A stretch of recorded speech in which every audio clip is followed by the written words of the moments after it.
어둡고 축축한 다리 밑 거지 차진우는 자신의 구역을 침범했다는 이유로 동네 건달들에게 무자비하게 폭행당하고 있었다. 어디서 굴러먹던 더러운 거지 새끼가 감히 우리 밥그릇을 빼서 두목으로 보이는 놈이 으르렁거리며 녹슨 쇠파이프를 들어 그의 머리를 향해 내리치려 했다. 바로 그 순간 작은 그림자 하나가 망설임 없이 뛰어들어 자신의 몸으로 거지를 감쌌다. 근처 무료진료소의 간호사 고은비였다. 멈춰요. 사람 죽일 셈이에요. 쇠파이프는 무정하게 허공을 갈랐고 그녀의 등에 강하게 내리꽂혔다. 은비는 고통으로 숨을 삼키며 주저앉았지만 여전히 자신의 연약한 몸으로 낯선 남자를 감싸 안았다. 강한 충격에 그녀의 낡은 간호사복 어깨단추 하나가 튕겨져 나가며 하얀 어깨 속살이 드러났다. 차진우는 눈앞을 가리는 피 사이로 자신을 보호하고 있는 그 어깨를 보았다. 그리고 그의 심장이 멎었다. 바로 그 어깨 위에 희미한 가로등 불빛 아래서 날갯짓하는 듯 떨고 있는 작은 푸른색 나비 문신. 폭군 같던 회장의 온몸이 걷잡을 수 없이 떨리기 시작했다. 저 문신, 어째서 지난 5년간 매일 밤 그를 괴롭혔던 악몽 속의 그 문신과 이토록 똑같은 것인가? 이야기를 시작하기 전에 구독 버튼을 누르고 지금 어디에서 이 이야기를 듣고 계신지 댓글로 알려주세요. 모든 댓글을 확인하고 답해드리겠습니다. 5년 전 세상은 차진호의 발밑에 있었다. 그는 대한민국 부동산업계를 손에 쥔 냉혹하고 무자비한 군주였다. 그가 원하는 것은 무엇이든 가질 수 있었고 그의 길을 막는 것은 무엇이든 부숴버렸다.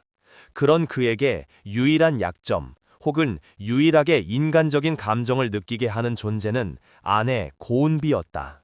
그날도 그랬다. 모든 비극이 시작된 그날 밤 그의 펜트하우스는 폭풍의 눈처럼 고요했지만 그 안에서는 두 사람의 감정이 거대한 폭풍처럼 휘몰아치고 있었다. 누구야, 그 남자? 진우가 와인잔을 테이블에 거칠게 내려놓으며 물었다. 그의 눈은 질투와 의심으로 붉게 충혈되어 있었다. 사건의 발단은 그의 충신이자 그림자였던 오기택 부회장이 건넨 사진 몇 장이었다. 사진 속에는 은비가 낯선 남자와 카페에서 다정하게 웃으며 이야기하는 모습이 담겨 있었다. 아무 사이도 아니에요. 은비가 지친 목소리로 대답했다. 그냥 오랜 친구라고 했잖아요. 친구? 진우가 비웃었다. 남녀 사이에 친구가 어디 있어? 내가 모르는 네 친구가 세상에 존재하기는 했나? 그의 의심은 병적이었다. 그는 은비를 사랑했지만 그 사랑은 소유욕이라는 이름에 뒤틀린 집착이었다.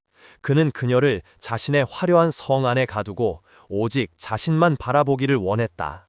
그녀의 세상이 되는 것, 그것이 그의 유일한 사랑 방식이었다. 당신 정말 지긋지긋해. 은비의 목소리가 떨리고 있었다. 나는 당신의 인형이 아니에요. 당신이 원하는 대로 움직이고 당신만 바라보는 그런 존재가 아니라고요. 그럼 뭔데? 날 떠나서 그놈한테라도 가시겠다?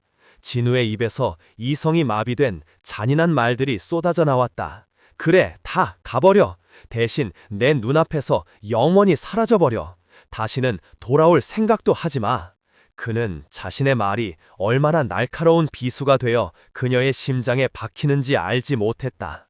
그는 그저 자신의 소유물을 빼앗길지도 모른다는 불안감에 휩싸여 이성을 잃고 포효하는 짐승일 뿐이었다.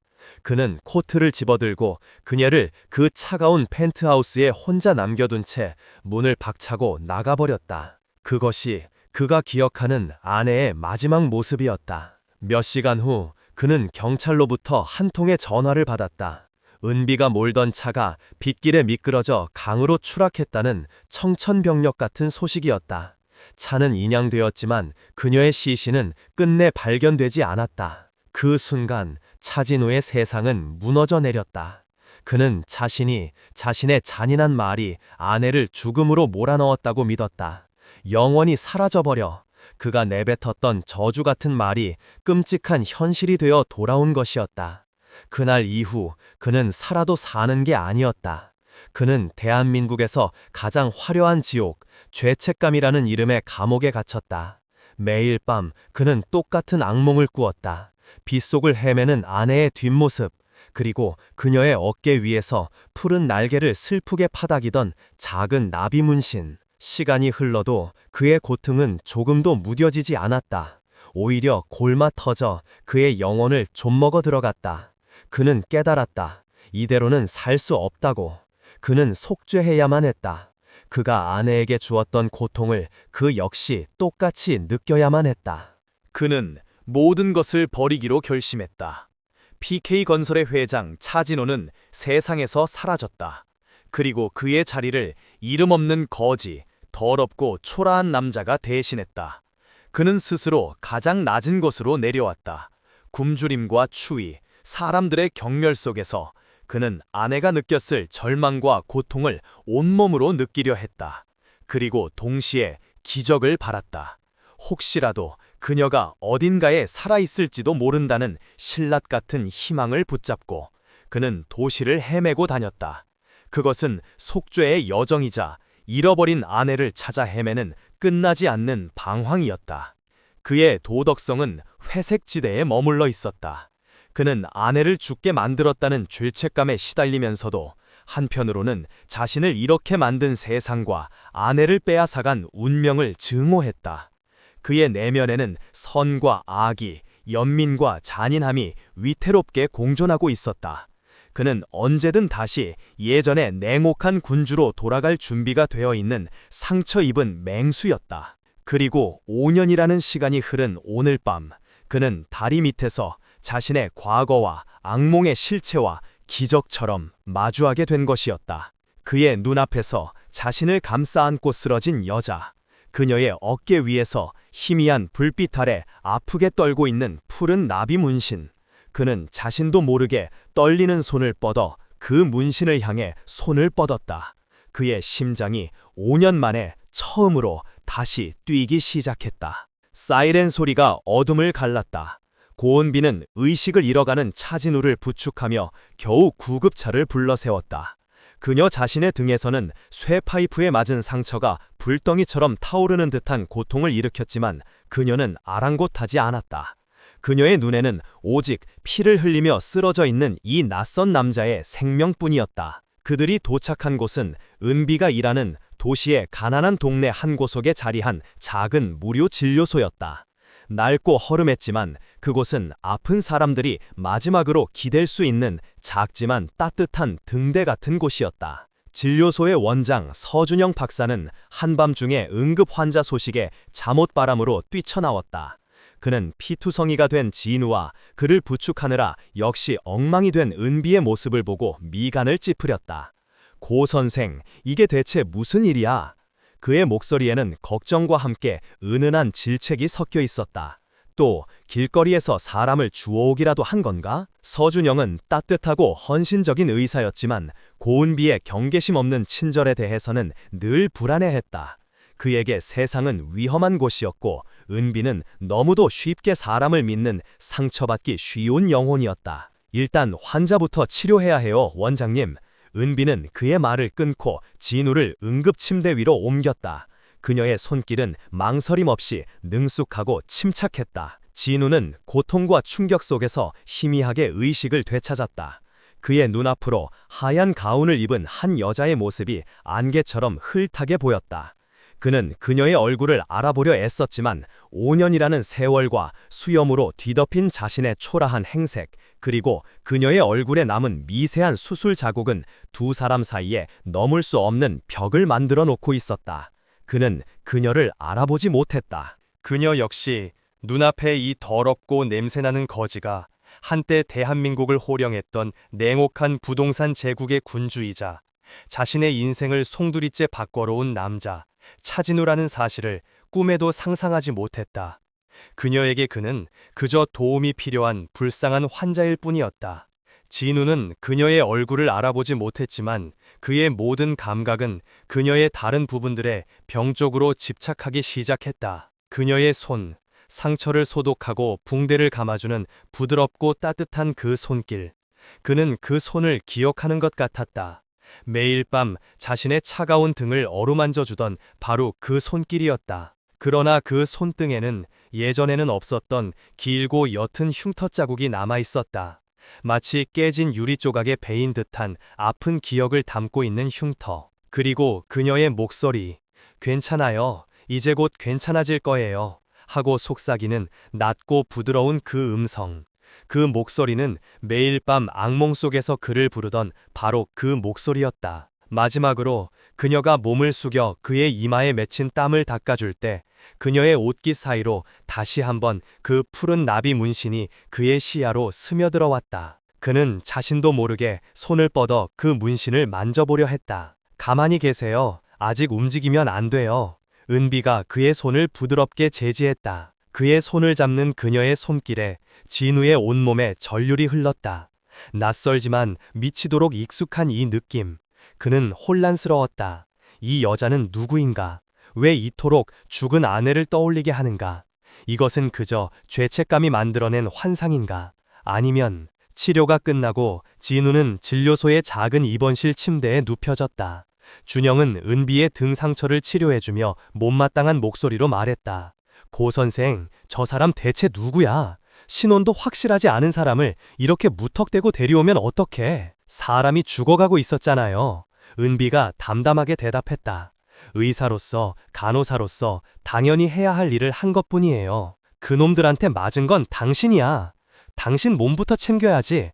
왜 항상 자신을 돌보지 않는 거야? 5년 전 그때도 그랬잖아. 그의 말에 은비의 얼굴에 순간 어두운 그늘이 스쳐 지나갔다.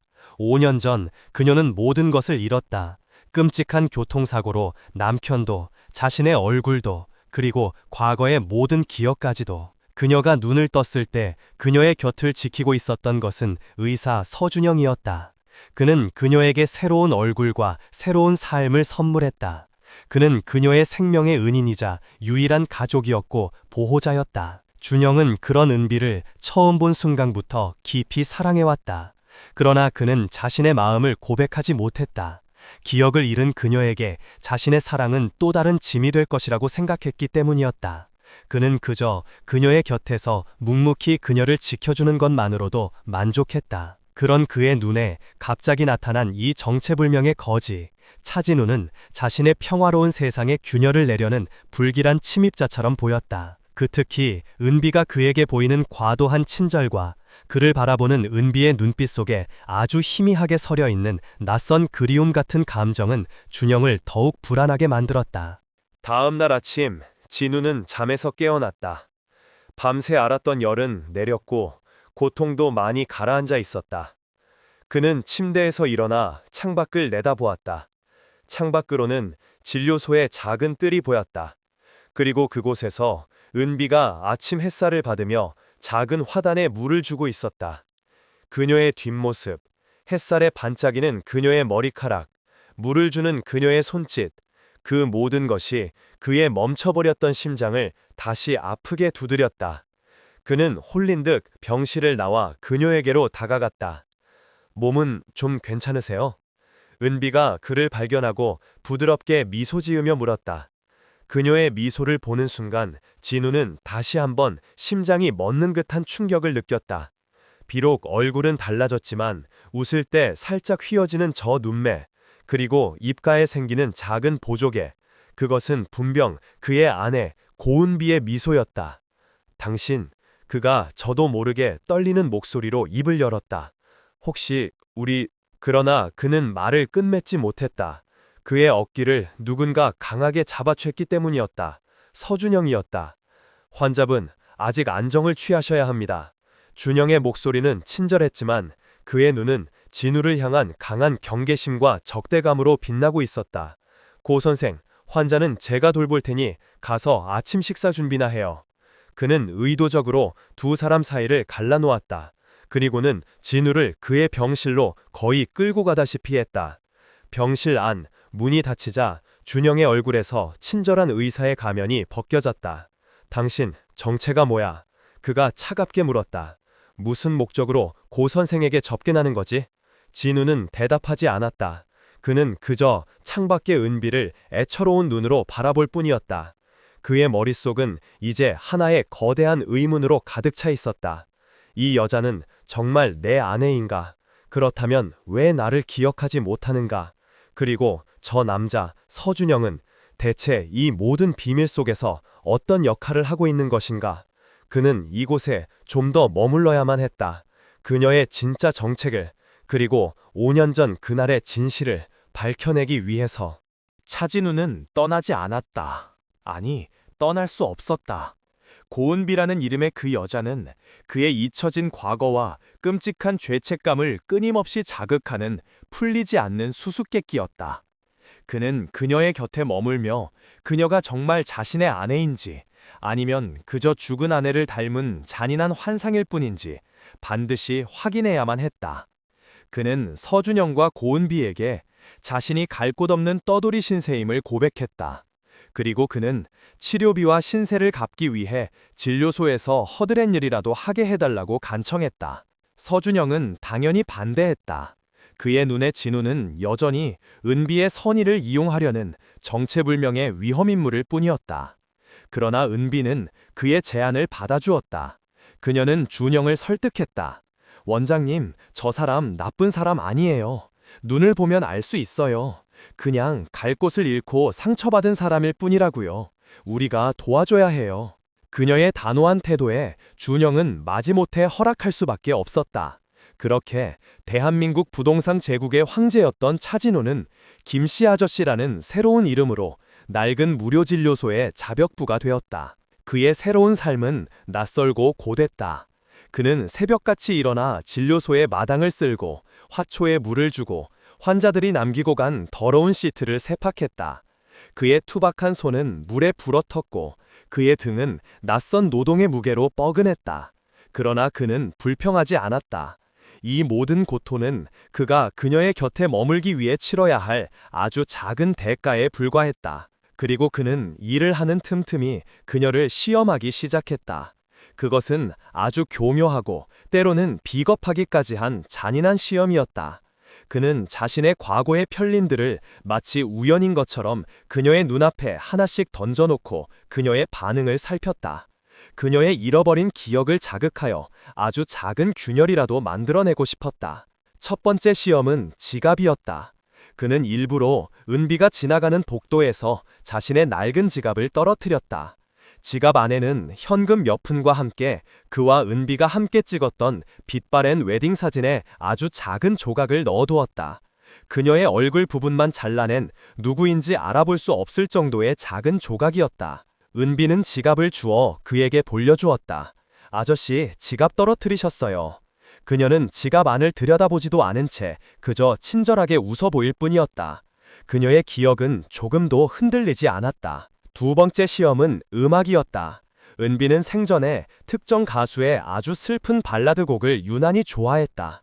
진우는 진료소의 낡은 라디오를 고치는 척하며 바로 그 노래를 틀었다. 애절한 멜로디가 오후의 나른한 진료소 안에 울려 퍼졌다. 노래를 듣는 순간 약을 정리하던 은비의 손길이 아주 잠시 멈칫했다. 그녀의 얼굴에 알 수 없는 아련함과 슬픔이 스쳐 지나갔다. 마치 아주 오래전 잊어버린 꿈의 조각을 더듬는 듯한 표정이었다. 이 노래에 그녀가 나지막이 읊조렸다. 왠지 슬프네요. 진우의 심장이 희망으로 두근거렸다. 그러나 그것뿐이었다. 그녀는 이내 고개를 젓고 다시 자신의 일에 집중했다. 그녀의 기억의 문은 여전히 굳게 닫혀 있었다. 마지막 시험은 가장 위험하고 극단적인 방법이었다. 그는 은비와 단둘이 약품 창고를 정리하던 중 갑자기 가슴을 부여잡고 쓰러지는 척했다. 그는 심장이 아픈 것처럼 고통스러운 신음을 내뱉으며 바닥을 뒹굴었다. 아저씨, 왜 그러세요? 정신 차려보세요. 은비는 당황했지만 이내 침착함을 되찾았다. 그녀는 전문 간호사답게 그의 상태를 살피고 응급처치를 시작했다. 그녀는 그의 셔츠 단추를 풀러 호흡을 편하게 해주고 그의 손발을 주무르며 그의 귓가에 끊임없이 말을 걸었다. 괜찮아요, 괜찮아요. 내가 옆에 있잖아요. 아무 일도 없을 거예요. 그녀의 목소리는 이상할 정도로 진우의 고통을 가라앉히는 힘이 있었다. 그는 연기를 하고 있다는 사실도 잊은 채 잠시 동안 정말로 그녀의 위로에 기대어 안정을 찾았다. 그의 눈앞으로 과거의 기억이 스쳐 지나갔다. 그가 사업 문제로 극심한 스트레스에 시달리다 쓰러졌을 때 그녀는 똑같은 방식으로 밤을 새워 그의 곁을 지켜주었었다. 그러나 이번에도 그녀는 그를 기억해내지 못했다. 그녀는 그저 아픈 환자를 돌보는 헌신적인 간호사일 뿐이었다. 진우는 절망했다. 그의 모든 시도는 실패로 돌아갔다. 그녀는 정말 모든 것을 잊어버린 것일까? 아니면 그녀는 애초에 자신의 아내가 아니었던 것일까? 하지만 그의 의심과는 반대로 그의 시험들은 다른 결과를 낳고 있었다. 그의 의도된 불행들은 오히려 은비의 무조건적인 선의와 따뜻한 마음을 더욱 선명하게 증명해주고 있었다. 그녀는 그가 실수로 약품 선반을 엎질렀을 때도 그를 나무라지 않고 함께 묵묵히 바닥을 치웠다. 그녀는 그가 그를 읽지 못하는 척했을 때 밤늦게까지 남아 그에게 어린아이처럼 그를 가르쳐 주었다. 그녀는 언제나 그의 남루한 행색이나 어눌한 말투가 아닌 그의 상처 입은 눈빛을 먼저 바라봐주는 그런 사람이었다. 그녀의 그런 모습들은 진우의 마음을 더욱 확신으로 몰아가고 있었다. 그래, 그녀는 내 아내 고은비가 틀림없어. 세상에 이렇게까지 닮은 사람이 2명이나 존재할 수는 없어. 그녀의 기업은 사라졌지만 그녀의 영혼, 그녀의 착한 본성은 그대로 남아있는 거야. 그의 확신이 깊어질수록 서준영의 불안과 경계심 역시 깊어지고 있었다. 그는 두 사람 사이에서 흐르는 낯설고도 미묘한 기류를 본능적으로 감지하고 있었다. 그는 은비가 자신도 모르는 사이에 저 정체불명의 남자에게 위험할 정도로 마음을 열고 있다는 사실을 두려운 눈으로 지켜보고 있었다. 고 선생, 어느 날 밤 준영이 은비를 자신의 진료실로 불렀다. 이제 저 사람 그만 내보내는 게 좋겠어. 더 이상 우리가 책임질 수 있는 수준을 넘어섰어. 왜요, 원장님? 은비가 반문했다. 아저씨는 이제 우리 식구 같은데요. 식구. 준영의 목소리에 처음으로 질투라는 감정이 날카롭게 섞여 나왔다. 당신 저 남자에 대해 뭘 안다고 그런 말을 해? 저 남자가 과거에 어떤 사람이었는지, 무슨 짓을 저지르고 도망다니는 범죄자인지 우리가 어떻게 알아? 원장님답지 않으세요. 은비의 목소리도 차가워졌다. 원장님은 아픈 사람 앞에서는 과거를 묻지 않는 분이셨잖아요. 두 사람 사이에 처음으로 차가운 균열이 생기고 있었다. 그리고 그 균열의 중심에는 차진우라는 이름의 침묵하는 태풍이 자리 잡고 있었다. 그는 의도하지 않았지만 그의 존재 자체가 이 작은 진료소의 평화를 위태롭게 흔들고 있었다. 고은비의 기억은 돌아오지 않았지만 차진우의 확신은 바위처럼 굳어지고 있었다. 그녀는 자신의 아내가 맞았다. 이제 남은 질문은 단 하나였다. 5년 전 그날 밤 대체 무슨 일이 있었던 것인가? 그리고 그녀를 지금의 모습으로 만든 남자 서준영의 진짜 정체는 무엇인가? 진우는 더 이상 어리숙한 자벽부로만 머물러 있을 수 없었다. 그는 밤늦게 진료소의 낡은 공중전화를 이용해 외부 세계와 비밀리에 접촉을 시작했다. 수화기 너머의 상대는 그가 회장으로 있던 시절부터 그의 손발이 되어 움직여온 유일하게 믿는 충복이었다. 나다. 진우의 목소리는 낮 동안의 어눌함은 온데간데 없이 예전의 냉혹한 군주의 목소리로 돌아와 있었다. 알아볼 게 있다. 서준영이라는 의사, 그리고 그가 운영하는 무료 진료소, 그 남자의 과거부터 자금 출처, 주변 인물까지 먼지 한 톨 남기지 말고 전부 털어와. 그는 명령을 내렸다. 그리고 다시 아무것도 모르는 김씨 아저씨의 가면을 쓰고 진료소의 어둠 속으로 스며들었다. 그러나 진우는 알지 못했다. 그의 모든 움직임을 그림자 속에서 또 다른 눈이 지켜보고 있었다는 사실을. PK건설의 가장 높은 층 회장 대행 집무실. 오기택 부회장은 자신의 책상 앞에 앉아 한 남자가 건넨 보고서를 읽고 있었다. 그의 늙고 주름진 얼굴에는 능구렁이 같은 미소가 걸려 있었다. 그는 차진우의 가장 오랜 충신이자 아버지 같은 조언자 행세를 해왔지만 그의 진짜 얼굴은 주인의 자리를 호시탐탐 노리는 탐욕스러운 늑대였다. 차진우가 모든 것을 버리고 잠적한 지난 5년, 오기택은 실질적으로 회사를 지배해왔다. 그는 진우가 영원히 돌아오지 않기를 바랐다. 그러나 진우는 그의 예상과 달리 사라지지 않고 거지 행세를 하며 과거의 흔적을 찾아 헤매고 있었다. 그리고 마침내 5년 전 사고의 유일한 생존자 고은비와 접촉했다는 사실을 오기택은 자신의 정보망을 통해 이미 파악하고 있었다. 회장님께서 드디어 움직이기 시작하셨군. 오기택이 혼잣말처럼 읊조렸다. 진실에 너무 가까이 다가가게 둘 수는 없지. 그는 진우보다 한 발 앞서 움직여야만 했다. 그는 진우의 의심과 분노를 진실이 아닌 다른 곳으로 돌려놓을 완벽한 희생양이 필요했다. 그리고 그 희생양으로 서준영만큼 완벽한 인물은 없었다. 오기택은 전화기를 들었다. 준비해뒀던 서류들 지금 터뜨려. 회장님의 충복이라는 그놈 손에 우연히 발견된 것처럼 흘러들어가게 만들어. 며칠 후 진우는 자신의 충복으로부터 극비리의 보고를 받았다. 충복이 건넨 서류 봉투 안에는 그의 심장을 얼어붙게 만드는 충격적인 진실이 담겨 있었다. 서준영, 그의 본명은 서준호였다. 그리고 그는 5년 전 은비가 몰던 차에 함께 타고 있다가 그 자리에서 즉사했던 진우의 수행비서 서기사의 친동생이었다. 진우의 머릿속이 망치로 얻어맞은 듯 윙 하고 울렸다. 서준영이 그 사고의 또 다른 피해자였다니. 그는 서류를 넘겨 다음 장을 확인했다. 서준영은 의대 졸업 후 총망받는 외과 의사였지만 형의 갑작스런 죽음 이후 모든 것을 버리고 돌연 자취를 감추었다.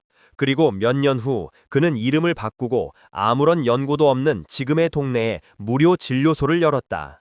그리고 마치 운명처럼 사고로 기억을 잃고 해변가에서 발견된 고은비를 그가 거두어 돌보기 시작했다. 오기택이 조작한 서류들은 이 모든 우연을 하나의 거대한 복수극을 위한 치밀한 계획처럼 보이게 만들고 있었다. 진우의 눈에 모든 퍼즐 조각이 끔찍한 그림으로 맞춰지기 시작했다. 서준영은 자신의 형을 죽게 만든 사고의 원인이 자신, 차진우에게 있다고 믿고 복수를 계획한 것이었다. 그는 일부러 기억을 잃은 은비에게 접근했다. 그리고 그녀를 이용해 자신에게 복수할 기회를 5년 동안이나 기다려왔던 것이다. 그가 은비에게 베풀었던 모든 친절, 그가 진료소를 운영하며 보여주었던 모든 선의, 그 모든 것이 자신의 숨통을 끊기 위한 가증스러운 위장이었다. 진우의 온몸이 배신감과 분노로 떨려왔다. 그는 서준영의 그 따뜻한 미소 뒤에, 그 헌신적인 의사의 가면 뒤에 그토록 끔찍한 복수심이 숨어 있을 것이라고는 상상조차 하지 못했다. 그의 내면에서 지난 5년간 죄책감이라는 이름 아래 억눌려왔던 냉혹하고 잔인한 본성이 다시 깨어나고 있었다. 그는 더 이상 속죄하는 거지가 아니었다. 그는 자신의 것을 지키기 위해 적을 무자비하게 짓밟는 예전의 폭군 차진호로 돌아오고 있었다. 감히 나를 속여. 그는 이를 갈았다. 내 아내를 이용해서 나를 파멸시키려 들어. 그는 서준영을 당장이라도 찾아가 그의 목을 부러뜨리고 싶었지만 억지로 이성을 붙잡았다. 감정적인 복수는 어리석은 자들의 방식이다. 그는 이 게임의 규칙을 자신이 정하기로 결심했다. 그는 서준영이 파놓은 덫 위에서 기꺼이 춤을 춰주기로 했다. 그리고 가장 결정적인 순간에 그 판을 통째로 뒤엎어 그를 절망의 나락으로 떨어뜨릴 생각이었다. 그날 이후 진료소의 분위기는 보이지 않는 긴장감으로 가득 찼다. 진우는 더 이상 서준영을 존경하는 의사로 대하지 않았다. 그의 눈에는 언제나 날카로운 의심과 경계심이 서려 있었다. 그는 일부러 서준영의 신경을 긁는 행동들을 하기 시작했다. 그는 은비의 곁을 이전보다 더 노골적으로 맴돌았다. 그는 은비와 단둘이 이야기할 기회를 만들고 그녀에게 작은 친절을 베풀며 서준영의 질투심을 자극했다. 고 선생, 요즘 김씨 아저씨랑 너무 붙어 다니는 거 아니야? 준영이 결국 참지 못하고 은비에게 말했다. 왜요, 원장님? 아저씨는 그냥 가족 같은데요. 은비는 아무것도 모른 채 순수하게 대답할 뿐이었다. 진우는 이 위험한 게임을 즐기고 있었다. 그는 서준영이 언제, 어떤 방식으로 자신의 본색을 드러낼지 숨죽이며 기다리고 있었다. 그는 자신이 완벽하게 상황을 통제하고 있다고 믿었다. 그러나 그는 이 모든 것이 사실은 더 거대한 연극 무대 위에서 벌어지고 있는 작은 연극에 불과하다는 사실을 전혀 알지 못했다. 진짜 연출가는 가장 안전하다고 믿었던 그의 등 뒤에서 이 모든 것을 지켜보며 만족스러운 미소를 짓고 있었다. 관객들은 이제 막 가련한 복수자 서준영과 그에게 맞서는 차진우의 대결을 숨죽이며 지켜보기 시작했다. 아무도 진짜 악당이 따로 있다는 사실은 꿈에도 생각하지 못한 채 차진우의 내면은 차가운 전쟁터였다. 그는 서준영이 복수심에 불타는 위선자라고 확신했지만 그를 향한 의심이 깊어질수록 아이러니하게도 고은비에 대한 그의 확신 역시 깊어지고 있었다. 그는 서준영의 가면을 벗겨내고 그 추악한 실체를 은비의 눈앞에 드러내 보임으로써 그녀를 그 위험한 남자로부터 구해내야만 한다고 생각했다. 그것만이 지난 5년간 그녀를 지켜주지 못했던 자신의 과오를 조금이라도 씻어낼 수 있는 유일한 방법이라고 믿었다. 그는 기회를 기다렸다. 그리고 기회는 예상보다 빨리 찾아왔다. 서준영의 무료 진료소는 매년 가을 지역사회의 유지들과 기업들의 후원을 받아 작은 자선 모금 행사를 열었다. 진료소에 1년 운영비가 걸려있는 아주 중요한 행사였다. 진우는 바로 이 행사를 서준영을 무너뜨릴 완벽한 무대로 삼기로 결심했다. 그의 계획은 간단하고도 잔인했다.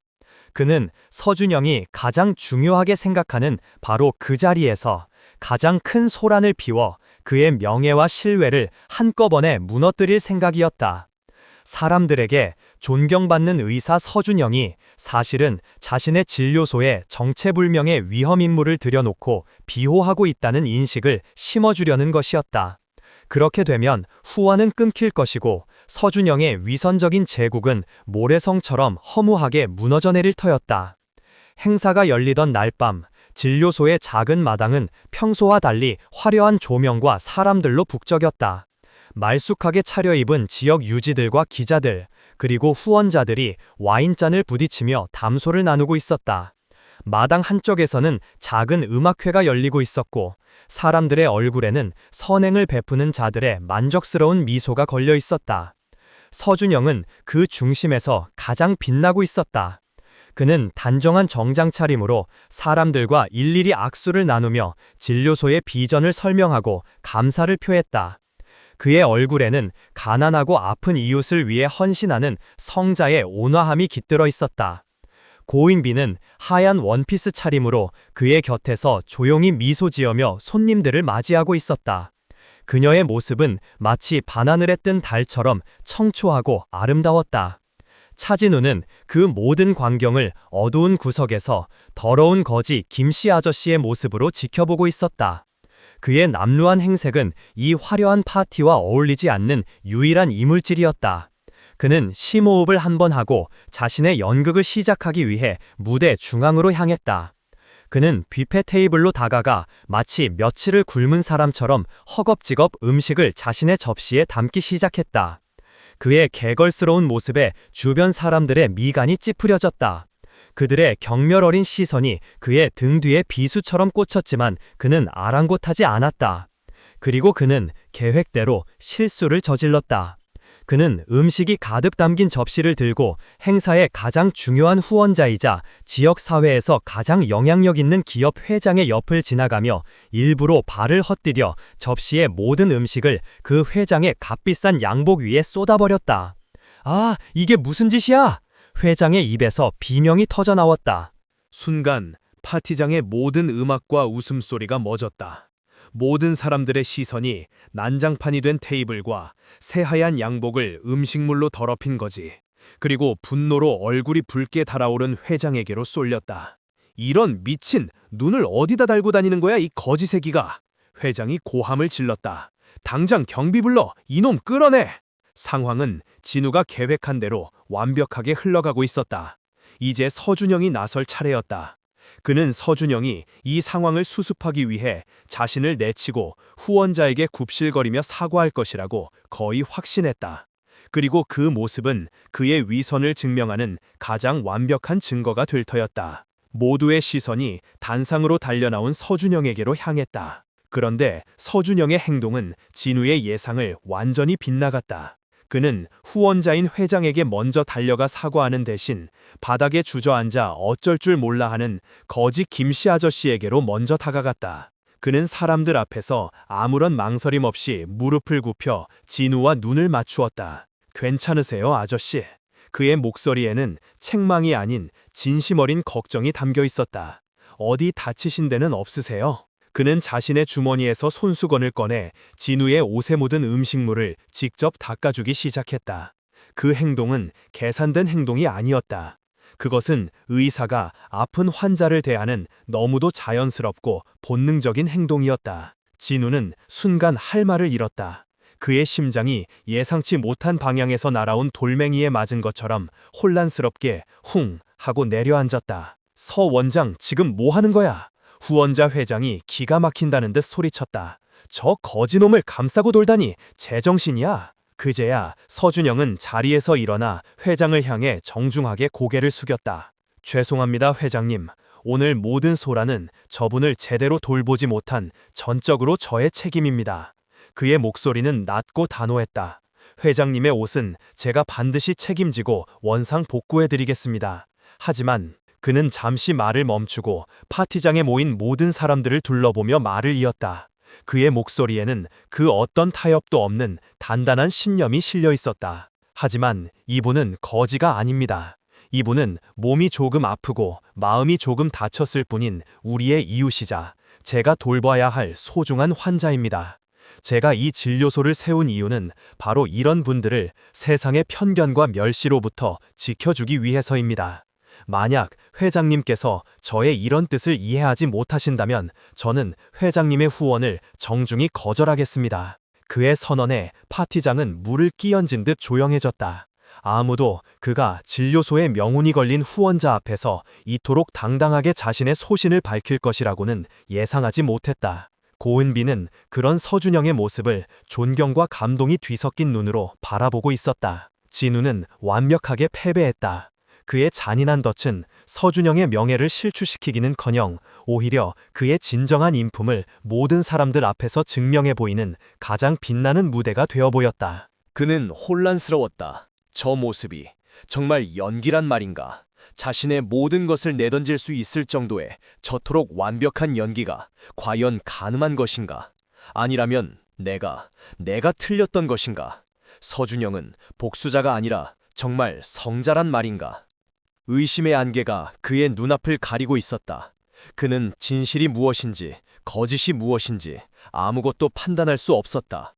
그는 그저 자신을 부축해 일으키는 서준영의 따뜻한 손길과 걱정스러운 눈으로 자신을 바라보는 고은비의 얼굴 앞에서 아무 말도 하지 못한 채 고개를 숙일 뿐이었다.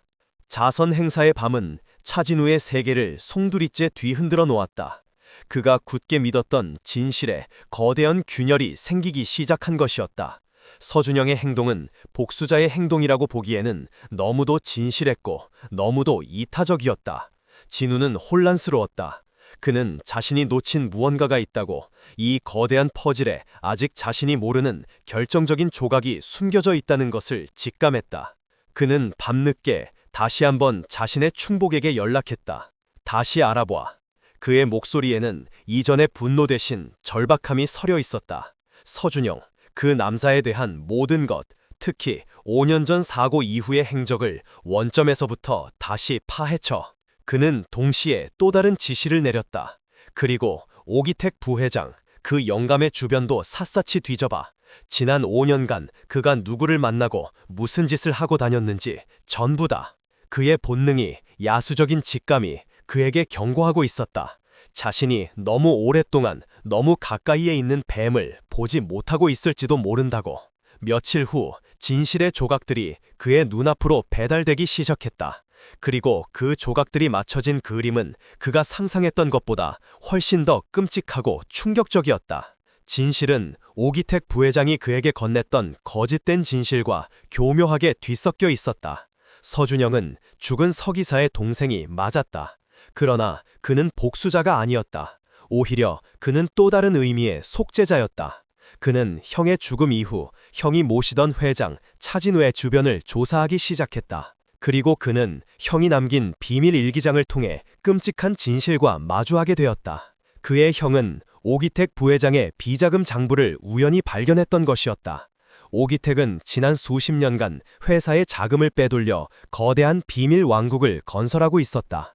서기사는 이 사실을 차진우 회장에게 알리려 했고, 오기택은 자신의 범죄를 덮기 위해 그를 제거하기로 결심했다. 5년 전 그날 밤의 사고는 빗길 교통사고가 아니었다. 그것은 오기택에 의해 치밀하게 계획된 살인이었다. 오기택은 진우와 은비가 가장 격렬하게 다툰 바로 그날 밤을 범행의 날로 잡았다. 그는 은비가 혼자 차를 몰고 나갈 것이라는 사실을 예측하고 미리 사람을 시켜 그녀의 차 브레이크 라인을 교묘하게 절단해 놓았다. 그의 원래 목표는 고 은비와 비밀을 알고 있는 서기사 두 사람을 한꺼번에 제거하는 것이었다. 그러나 운명은 그의 계획을 살짝 비껴갔다. 그날 밤 서기사는 급한 집안일로 다른 사람에게 운전을 부탁했고, 은비는 결국 다른 운전사와 함께 죽음의 도로로 향했던 것이었다. 모든 진실을 알게 된 서준영은 복수를 결심했다. 그러나 그의 복수의 대상은 차진우가 아니라 오기택이었다. 하지만 오기택은 서준영보다 훨씬 더 교활하고 잔인한 늙은 뱀이었다. 그는 서준영의 움직임을 미리 파악하고 그의 가장 치명적인 약점을 먼저 손에 넣었다. 바로 서준영의 어린 딸이었다. 오기택은 서준영의 딸을 납치했다. 그리고 그에게 협박했다. 만약 5년 전 사고의 진실에 대해 단 한마디라도 입을 뻥긋한다면 딸의 목숨은 없을 것이라고, 대신 자신이 시키는 대로만 한다면 딸의 안전과 평생 먹고 살 돈을 보장해주겠다고. 그는 서준영에게 잔인한 임무를 내렸다. 기적적으로 살아남았지만 기억을 잃은 고은비를 자신의 진료소로 데려가 감시하라는 것이었다. 그녀가 과거의 기억을 되찾지 못하도록, 그리고 차진우가 그녀에게 접근하지 못하도록 철저하게 막으라는 임무였다. 서준영은 선택의 여지가 없었다. 그는 악마에게 자신의 영혼을 팔았다. 그는 딸을 살리기 위해 오기택의 개가 되기를 자처했다. 그는 가련한 복수자를 연기해야만 했다. 그는 오기택이 만들어준 각본대로 차진우가 자신을 복수심에 불타는 위선자로 오해하도록 유도해야만 했다. 그래야만 차진우의 시선이 진짜적인 오기택이 아닌 자신에게로 쏠릴 테니까. 그가 은비에게 베풀었던 친절은 진심이었다. 그는 그녀를 진심으로 아끼고 사랑했다. 그러나 동시에 그는 그녀의 기억이 돌아오는 것을 누구보다 두려워해야만 하는 비극적인 죄인이기도 했다. 그의 선의는 딸의 목숨을 담보로 잡힌 공포의 다른 이름이었다. 모든 진실을 알게 된 차진우는 한동안 아무 말도 하지 못했다. 그의 온몸에서 힘이 빠져나갔다. 그가 5년간 짊어지고 온 죄책감, 아내를 죽음으로 몰아넣었다는 그 지독한 고통이 사실은 거대한 기만 위에 세워진 신기루에 불과했다는 사실. 진짜 죄인은 그가 아니었다. 진짜 악마는 지난 5년간 그의 등 뒤에서 아버지처럼 인자한 미소를 지으며 그의 고통을 즐기고 있었던 바로 오기택이었다. 분노가 그의 온몸을 집어삼켰다. 그러나 그 분노는 이전의 분노와는 달랐다. 그것은 자신의 어리석음에 대한, 그리고 진실을 보지 못하고 또 다른 피해자를 멋대로 단죄하려 했던 자신의 오만함에 대한 지독한 자책이 뒤섞인 검고 무거운 분노였다. 그는 서준영을 만나야만 했다. 그날 밤 그는 진료소 문을 닫고 혼자 남아 서류를 정리하던 서륜영을 찾아갔다. 당신, 진우가 더 이상 김씨 아저씨가 아닌 차진호의 목소리로 입을 열었다. 대체 정체가 뭐야? 서준영은 그의 목소리를 듣는 순간 모든 것이 끝났다는 것을 직감했다. 그의 얼굴에서 온화한 의사의 가면이 산산조각 나며 벗겨져 내렸다.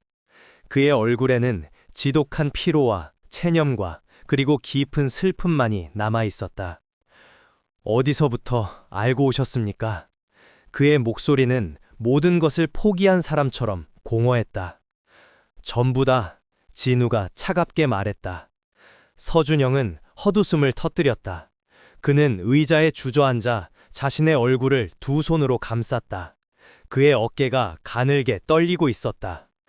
나는, 그가 떨리는 목소리로 자신의 죄를 고백하기 시작했다. 나는 의사도 성자도 아닙니다. 나는 그냥 내 딸 하나 지키기 위해 악마에게 영혼을 판 비겁한 쓰레기일 뿐입니다. 그의 고백을 듣는 동안 진우는 아무 말도 하지 않았다. 그는 더 이상 그를 단죄할 수 없었다. 그 역시 사랑하는 사람을 지키지 못했다는 똑같은 죄책감을 짊어지고 있는 또 다른 죄인이었기 때문이었다. 두 명의 죄인, 두 명의 피해자, 두 명의 아픈 남자가 그렇게 5년이라는 길고 긴 시간을 건너 비로소 서로의 진실 앞에 마주서고 있었다. 그러나 그들은 아직 알지 못했다.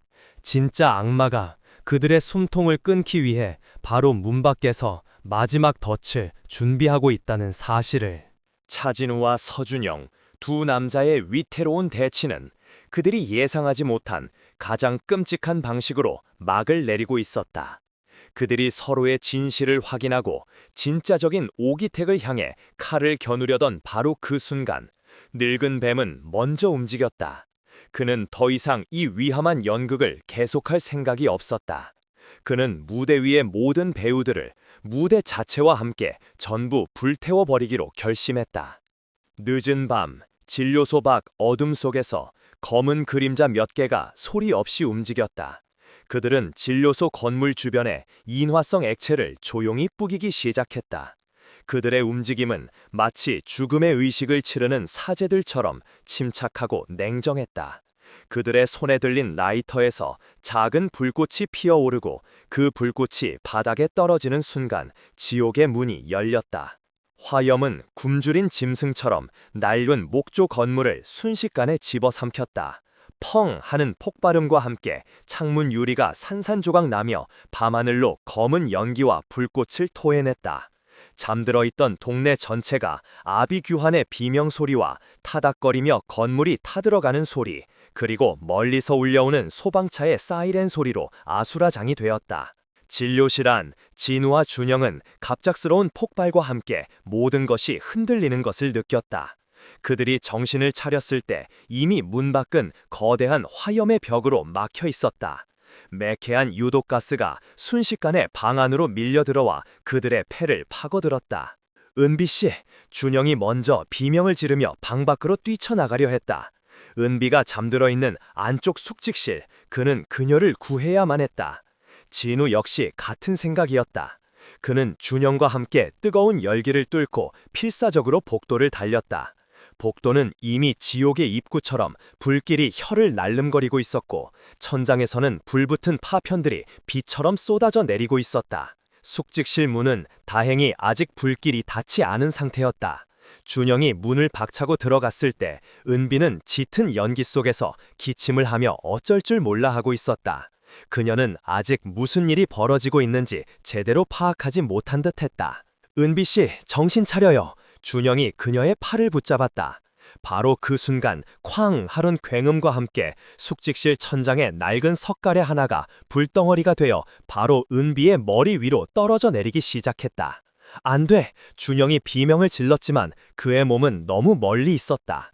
그러나 그보다 더 빠른 존재가 있었다. 차진우였다. 그는 생각할 겨를도 없이 본능적으로 몸을 날렸다. 그는 은비를 자신의 온몸으로 감싸 안고 바닥으로 함께 뒹굴었다. 그의 등 위로 불붙은 나무 파편들이 무자비하게 쏟아져 내렸다. 살이 타는 끔찍한 고통이 그의 온몸을 꿰뚫었지만 그는 이를 악물고 그녀를 감싼 팔을 더욱더 세게 껴안았다. 그는 다시는 이 여자를 자신의 눈앞에서 잃을 수 없었다. 은비는 그의 품 안에서 거칠게 숨을 몰아쉬었다. 그녀의 눈앞에서 모든 것이 슬로우 모션처럼 흐릿하게 움직이고 있었다. 자신을 덮쳐오는 불길, 코를 찌르는 매캐한 연기 냄새, 그리고 자신을 지키기 위해 모든 고통을 감내하고 있는 이 남자의 등. 바로 그 순간 그녀의 머릿속에서 무언가가 툭 하고 끊어졌다.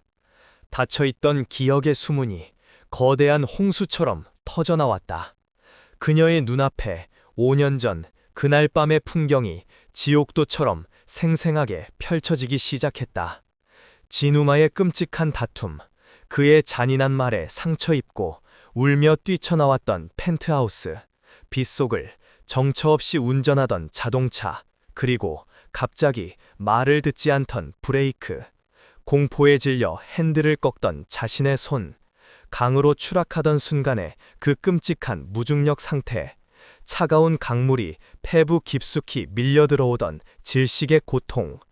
그리고 그녀의 마지막 기억. 차창 밖으로 자신을 향해 필사적으로 헤엄쳐 다가오던 한 남자, 차진우. 그의 절박한 얼굴, 자신을 구하기 위해 죽음 속으로 망설임 없이 뛰어들었던 바로 그 남자. 그녀는 그를 오해했던 것이었다. 그는 자신을 버린 것이 아니었다. 그는 자신을 구하려 했던 것이었다. 모든 기억이 돌아왔다. 기억의 파편들은 현재의 이 끔찍한 광경과 하나로 겹쳐졌다. 진우 씨, 그녀의 입에서 지난 5년간 단 한 번도 불러보지 못했던 그 이름이 흐느낌과 함께 터져나왔다. 그녀의 목소리를 듣는 순간 진우는 등을 꿰뚫는 고통도 잊은 채 고개를 들어 그녀를 바라보았다. 그녀의 눈, 그 눈빛은 더 이상 기억을 잃은 낯선 여자의 눈빛이 아니었다. 그것은 모든 것을 기억해낸 그의 아내 고은비의 눈빛이었다. 은비야. 두 사람은 화염 속에서 서로의 이름을 애타게 불렀다. 5년이라는 길고 긴 시간을 건너 그들은 비로소 서로를 온전하게 마주보고 있었다. 그러나 그들의 재회는 너무도 잔인한 무대 위에서 이루어지고 있었다. 불길은 점점 더 거세게 그들의 퇴로를 막아서고 있었다. 이대로라면 세 사람 모두 이곳에서 함께 타죽게 될 운명이었다. 화염은 살아있는 생물처럼 울부짖으며 진료소의 마지막 남은 숨통을 집어삼키고 있었다. 타닥 타닥 나무 기둥이 타들어가는 소리, 펑 하고 약품 선반이 폭발하는 소리가 끊임없이 그들의 고막을 찢었다. 뜨거운 열기와 유독가스는 삶의 공간을 죽음의 가마솥으로 빠르게 바꾸어 놓고 있었다. 고은비의 기억이 돌아왔다는 사실은 기적이었지만 동시에 잔인한 형벌이었다. 그녀는 5년 만에 되찾은 남편과 지옥의 한가운데서 함께 죽음을 맞이해야 할 운명에 처해 있었다. 안 돼, 이렇게 죽을 수는 없어. 차진우가 이를 악물었다. 그는 자신의 등에서 느껴지는 끔찍한 화상의 고통을 억누르며 은비의 손을 잡고 몸을 일으켰다. 나가야 해. 어떻게든 여기서 빠져나가야 한다고. 그러나 사방은 이미 붉은 화마의 벽으로 둘러싸여 있었다.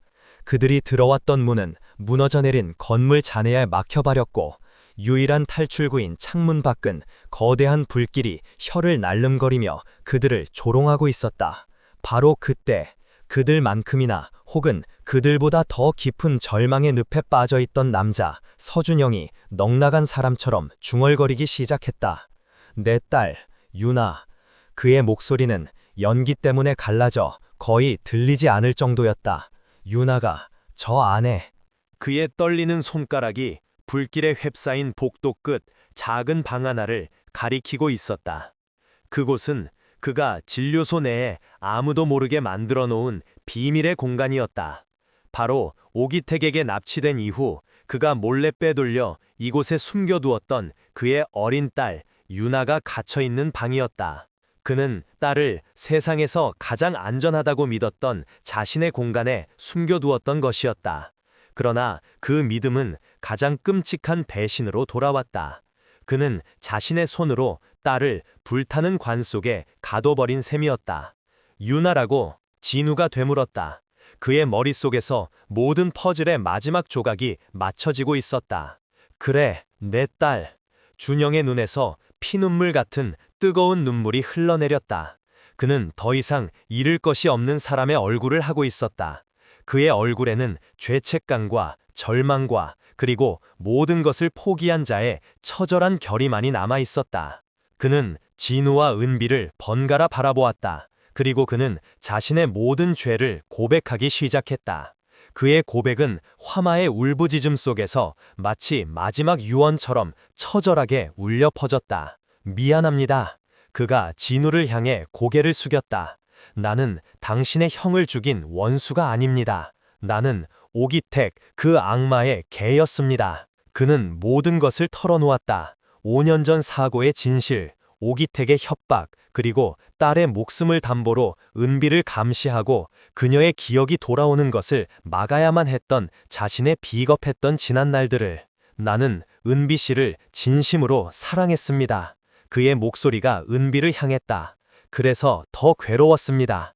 당신의 기억이 돌아오기를 누구보다 간절히 바라면서도 동시에 당신의 기억이 돌아오는 것을 누구보다 두려워해야만 했으니까요. 나는 의사도 인간도 아니었습니다. 나는 그냥 지옥 속에서 매일 죽어가고 있었을 뿐입니다. 그의 고백을 듣는 동안 진우와 은비는 아무 말도 하지 못했다. 그들은 더 이상 그를 원망할 수 없었다. 그는 가해자가 아니었다. 그는 그들만큼이나 혹은 그들보다 더 오기택이라는 악마가 만들어낸 거대한 비극의 또 다른 피해자일 뿐이었다. 이제 준영이 자신의 길고 길었던 고백을 마쳤다. 이제 이 모든 것을 끝낼 시간입니다. 그는 자리에서 일어났다. 그의 눈은 더 이상 흔들리지 않았다. 두 분은 저쪽 벽을 부수고 탈출하십시오. 그가 비교적 불길이 약한 창고 쪽 벽을 가리키며 말했다. 내가 시간을 벌겠습니다. 무슨 소리야? 진우가 그의 앞을 막아섰다. 같이 나가야지. 아니, 준영이 희미하게 웃었다. 그것은 그가 5년 만에 처음으로 짓는 진짜 미소였다. 나는 내 딸에게 가야 합니다. 마지막 순간까지 아빠 노릇 한번 제대로 못해준 이 못난 아비가 내 딸에게 해줄 수 있는 마지막 속죄입니다.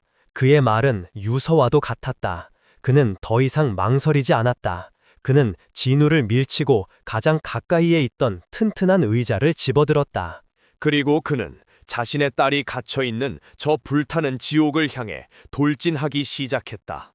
안 돼, 서준영! 진우와 은비가 동시에 그의 이름을 비명처럼 불렀다. 그러나 그는 멈추지 않았다. 그는 자신을 집어삼키려는 거대한 화염의 파도를 향해 자신의 온몸을 내던졌다.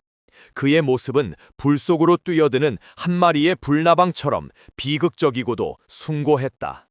그의 마지막 행동은 죄를 씻기 위한 처절한 속죄였고 동시에 딸을 구하기 위한 아버지의 마지막 위대한 사랑이었다. 쾅! 쾅! 하는 소리와 함께 그가 의자로 방문을 부수는 소리가 희미하게 들려왔다. 그리고 이내 그 소리는 거대한 화마의 포효 속으로 완전히 묻혀버렸다. 진우는 이를 악물었다. 그는 슬퍼할 시간이 없었다. 그는 서준영의 마지막 희생을 헛되게 만들 수 없었다. 그는 은비를 그리고 서준영이 목숨과 맞바꾼 그 진실을 반드시 세상 밖으로 가지고 나가야만 했다. 그는 은비의 손을 잡고 준영이 알려준 벽을 향해 뛰기 시작했다. 그의 등 뒤로 숭고한 희생의 불꽃이 비극적으로 타오르고 있었다. 진료소의 화재는 다음 날 아침 모든 뉴스의 헤드라인을 장식했다. 원인 불명의 화재로 무료 진료소 전소, 원장 포함 3명 사망 추정. 세상은 가난한 이들의 등불이었던 한 의사의 비극적인 죽음을 안타까워했다. PK건설의 제국, 그 심장 부인 회장실에서는 전혀 다른 분위기의 아침이 시작되고 있었다.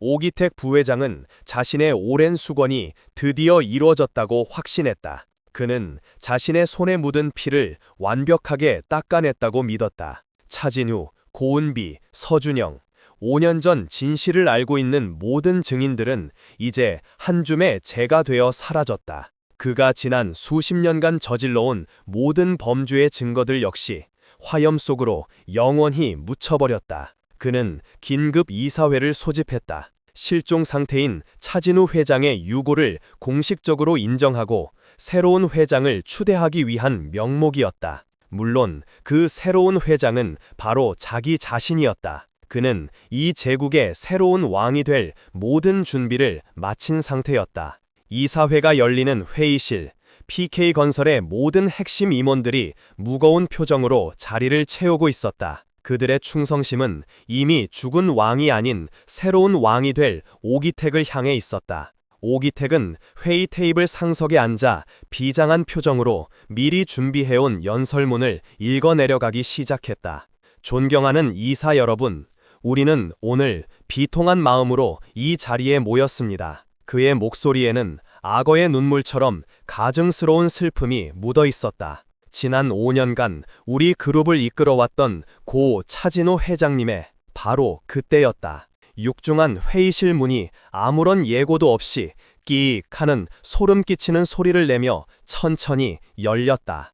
회의실 안의 모든 사람들의 시선이 문 쪽으로 동시에 쏠렸다. 그들의 눈앞에 믿을 수 없는, 아니 있어서는 안 될 광경이 펼쳐지고 있었다. 문의 입구에는 한 남자가 서 있었다. 그의 모습은 이 화려한 회의실과는 단 한 조각도 어울리지 않았다. 그의 옷은 불에 그을리고 찢겨져 누더기나 다름없었고 그의 얼굴과 팔은 끔찍한 화상 자국과 피와 검댕으로 범벅이 되어 있었다. 그는 마치 지옥의 잿더미 속에서 기어나온 유령과도 같은 모습이었다. 그는 거지였다. 아니, 차진우였다. 차 회장님. 누군가 귀신이라도 본 듯 경악하며 자신의 입을 막았다. 회의실 안의 공기가 순간 얼어붙었다. 가장 충격을 받은 것은 오기택이었다. 그의 늙은 얼굴에서 핏기가 완전히 가셔버렸다. 그는 자신의 두 눈을 의심했다. 죽었어야 할, 아니 분명히 죽었을 차진우가 어떻게 살아서 이 자리에 나타날 수 있단 말인가. 차진우는 아무 말도 하지 않았다. 그는 그저 지옥의 심판자처럼 차갑고 텅 빈 눈으로 테이블 상석에 앉아있는 오기택을 꿰뚫어 볼 듯이 응시할 뿐이었다. 그는 절뚝거리며 천천히 회의실 안으로 걸어 들어왔다. 그의 발걸음이 카펫 위를 스칠 때마다 검은 재가 후드득 하고 떨어져 내렸다. 그는 회의 테이블의 중앙에 섰다. 그리고는 자신의 품 안에서 불에 반쯤 녹아내린 작은 녹음기 하나를 꺼내 테이블 위에 올려놓았다. 이게 무슨... 오기택이 떨리는 목소리로 물었다. 진우는 대답 대신 녹음기의 재생 버튼을 눌렀다. 치직 하는 잡음과 함께 녹음기에서 목소리가 흘러나오기 시작했다. 그것은 화마의 울부짖음과 한 남자의 처절한 절규가 뒤섞인 지옥의 소리였다. 그것은 서준영의 마지막 고백이었다. 나는 오기택, 그 악마의 개였습니다. 5년 전 사고는 그놈이 꾸민 살인이었습니다.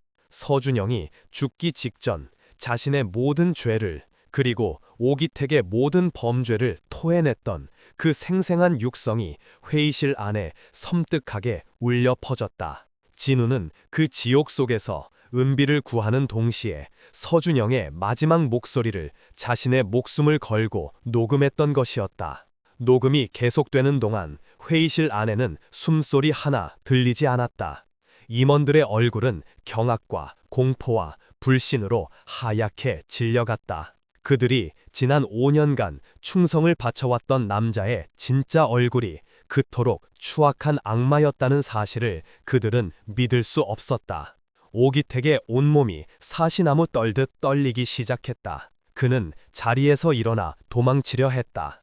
거짓말이야. 그가 미친 사람처럼 소리쳤다. 저놈이, 저 거지가 모든 것을 조작한 거라고. 그러나 그의 발악은 허공 속의 공허한 외침일 뿐이었다. 진우는 녹음기를 껐다. 그리고는 처음으로 입을 열었다. 그의 목소리는 화상으로 인해 심하게 쉬어 있었지만 그 안에는 왕의 귀환을 알리는 절대적인 위엄이 서려 있었다. 오기택, 그가 나지막이 불렀다. 네 놈의 연극은 이제 끝났다. 그의 말이 끝나기가 무섭게 회의실 문이 다시 활짝 열렸다. 그리고 문 밖에는 경찰들이 서 있었다. 오기택은 그 자리에 주저앉았다. 그의 늙은 눈에서 뒤늦은 후회의 눈물인지 아니면 패배의 분노인지 알 수 없는 뜨거운 것이 흘러내렸다. 그의 수십 년간의 탐욕과 거짓으로 쌓아 올린 거대한 제국이 가장 초라한 모습의 한 남자 앞에서 그렇게 한 줌의 재가 되어 무너져 내리고 있었다. 진우는 그 모든 광경을 아무런 표정 없이 지켜보았다. 그의 복수는 끝났다. 그러나 그의 마음속에는 통쾌함 대신 지독한 허무함과 슬픔만이 폐허처럼 남아있었다. 그는 모든 것을 되돌렸지만 이미 죽어버린 사람들은 다시 되돌릴 수 없었다. 오기택의 체포는 PK건설이라는 거대한 제국을 뿌리부터 뒤흔든 대지진이었다. 수십 년간 가장 충직한 신하의 가면을 쓰고 왕의 등 뒤에서 칼을 갈아온 배신자의 이야기는 사람들에게 충격과 공포를 안겨주었다. 경찰서 조사실. 한때 그룹의 2인자로서 모든 것을 호령했던 늙은 노인은 이제 초라한 죄수복을 입은 채 고개를 숙이고 있었다. 그의 앞에 놓인 증거들은 너무도 명백하고 방대했다. 서준영의 마지막 고백이 담긴 녹음 파일은 시작에 불과했다. 차진호는 지난 며칠간 잠도 자지 않고 자신의 모든 힘을 동원하여 오기택의 죄를 증명할 증거들을 긁어 모았다. 오기택이 수십 년간 조성해온 비자금 계좌 내역, 그가 회사의 자금을 빼돌리기 위해 세운 유령 회사들의 실체, 그리고 5년 전 사고를 조작하기 위해 그가 고용했던 청부업자들과의 거래 기록까지. 그의 범죄 행각은 썩은 양파 껍질처럼 벗길수록 새로운 악취를 풍기며 드러났다. 오기택은 처음에는 모든 혐의를 부인하며 발악했다. 그는 차진호가 자신을 몰아내기 위해 이 모든 것을 조작한 것이라고 주장했다. 그러나 결정적인 증인이 그의 앞에 나타나자 그는 무너져 내렸다. 기적적으로 서준영은 살아있었다. 그는 자신의 딸을 구하기 위해 불길 속으로 뛰어들었지만 화재 현장에서 구조 활동을 벌이던 소방관들에 의해 극적으로 구조되었단 것이었다. 그는 온몸에 끔찍한 화상을 입고 목숨이 위태로운 상태였지만 그는 죽지 않았다. 그는 자신의 마지막 죄를, 그리고 오기택의 마지막 죄를 자신의 입으로 직접 증언하기 위해 지옥의 문턱에서 돌아왔다. 병원 중환자실. 온몸을 붕대로 감은 채 간신히 숨만 붙어있는 서준영은 경찰 조사관들 앞에서 떨리는 목소리로 모든 진실을 증언했다. 그의 목소리는 고통으로 인해 거의 들리지 않을 정도였지만 그 안에는 더 이상 어떤 두려움도 망설임도 남아있지 않았다. 그는 모든 것을 내려놓은 사람의 평온한 얼굴을 하고 있었다. 그의 증언은 오기택의 마지막 숨통을 끊는 결정적인 칼날이 되었다. 결국 오기택은 자신의 모든 죄를 자백했다. 살인 교사, 횡령, 배임, 증거인멸, 그의 죄목은 셀 수 없을 정도였다. 법은 그에게 법정 최고형인 무기징역을 선고했다. 그의 남은 인생은 자신이 만든 죄의 대가를 차가운 감옥 안에서 평생토록 치르게 될 것이었다. 그의 거짓된 제국은 그렇게 완전히 막을 내렸다. 서준영 역시 법의 심판을 피할 수는 없었다. 그는 오기택의 협박에 못 이겨 범죄 사실을 은폐하고 그의 범행을 도운 공범이었다. 그러나 재판부는 그가 자신의 딸을 지키기 위해 어쩔 수 없이 범행에 가담하게 된 정황과 마지막 순간 자신의 목숨을 걸고 다른 이들을 구하려 했던 그의 희생 정신을 참작했다. 그에게는 이례적으로 아주 가벼운 형량인 집행유예가 선고되었다. 그것은 법이 그에게 내린 마지막 자비이자 새로운 삶을 살 수 있는 두 번째 기회였다. 모든 재판이 끝나고 세상이 다시 조금씩 제자리를 찾아가기 시작했다. 차진우는 다시 PK건설의 회장 자리로 돌아왔다. 그러나 그는 예전의 그가 아니었다. 그의 얼굴에는 5년 전의 냉혹함 대신 깊은 고뇌와 연민의 흔적이 새겨져 있었다. 그의 온몸을 뒤덮은 끔찍한 화상 흉터는 그가 겪어온 고통의 시간을 말없이 증명해주고 있었다. 그는 회장으로 복귀한 후 가장 먼저 서준영이 입원해 있는 병원을 찾았다. 병실 안 서준영은 창밖을 멍하니 바라보고 있었다. 그의 딸 유나는 기적적으로 화재 현장에서 무사히 구조되어 지금은 아동보호시설에서 그를 기다리고 있었다. 몸은 좀 어떤가? 진우가 어색한 침묵을 깨고 먼저 입을 열었다. 덕분에 준영이 힘겹게 대답했다. 살아 있습니다. 두 사람 사이에는 한동안 아무 말도 오고 가지 않았다. 그들은 가해자도 피해자도 아닌 그저 거대한 비극 속에서 살아남은 두 명의 상처 입은 영혼일 뿐이었다. 고맙네, 진우가 어렵게 말을 이었다.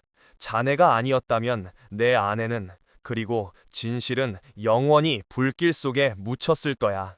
아닙니다. 준영이 고개를 저었다. 제가 모든 것을 망쳤습니다.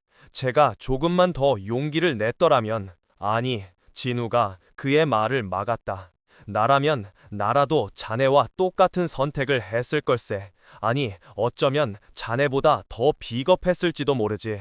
그는 처음으로 한 인간으로서 다른 인간의 아픔을 온전히 이해하고 용서하고 있었다. 앞으로 어떻게 할 생각인가? 진우가 물었다. 죗값을 치러야죠. 준영이 담담하게 말했다.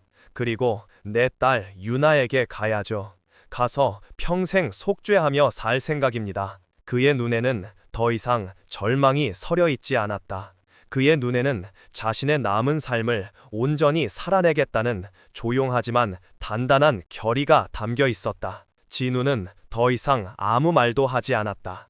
그는 그저 말없이 그가 내민 서류 봉투 하나를 그의 병상 위에 올려놓았다. 그 안에는 서준영의 딸 유나를 위한 작은 신탁기금과 그가 앞으로 살아갈 작은 집 한 채의 등기 서류가 들어있었다. 그것은 그가 또 다른 죄인에게 베푸는 작은 구원이었다. 모든 죄는 심판받았고 이제 남은 것은 살아남은 자들의 목, 상처를 보듬고 남은 인생을 다시 살아내는 것, 그것뿐이었다. 시간은 흐르고 계절은 바뀌었다.